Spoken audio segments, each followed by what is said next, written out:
Hi, I'm Todd from Wood Frontier. Today I'm going to be showing you how I made this hollowing tool.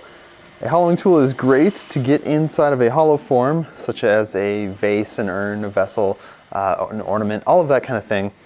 You need to get inside and hollow out the material. So I'll show you how I made it. You're watching Wood Frontier. This episode is brought to you by Kingmaker Chess. For this project, you're going to need a couple of components. The first being a steel shank for your tool. Next, a piece of high-speed steel for the cutting edge, a piece of hardwood for the handle, and optionally, a ferrule. First, you're going to cut the rod to length.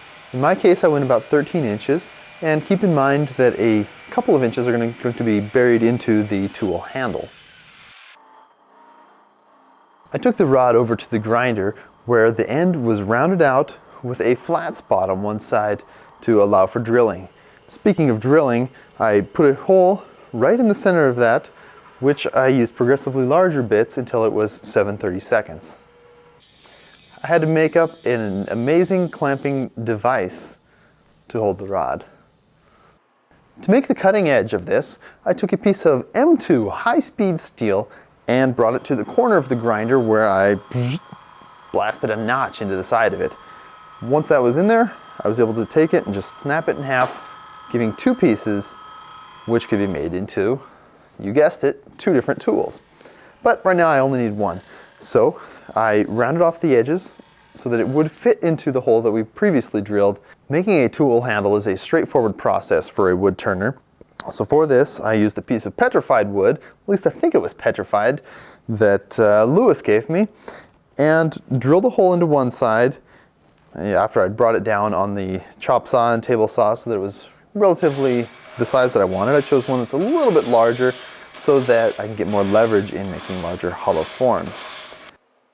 From here, you basically rough up the shank that's going to be covered in epoxy, cover it in epoxy, and clamp it into your handle. Let it dry the recommended time, 5 minutes, 24 hours, 6 years, whatever it may be. And then we're going to move along to gluing in the tip of the tool. I went ahead and sharpened it so I wouldn't have to monkey around with it at the angle. So sharpened it up, and then I just glued it in using some CA glue. If you ever want to change the tip or change the profile of it or sharpen it or whatever you need to do, simply just heat up the end of this tool with a torch and it'll pop out with a pair of pliers and you can change it to whatever suits your next project. After making this tool, I decided to try it out. I've got a bit to learn about making hollow forms, but I think this one turned out all right. Hey, thanks very much for joining me on this project today. If you want to see more woodworking videos, go ahead and hit that subscribe button now.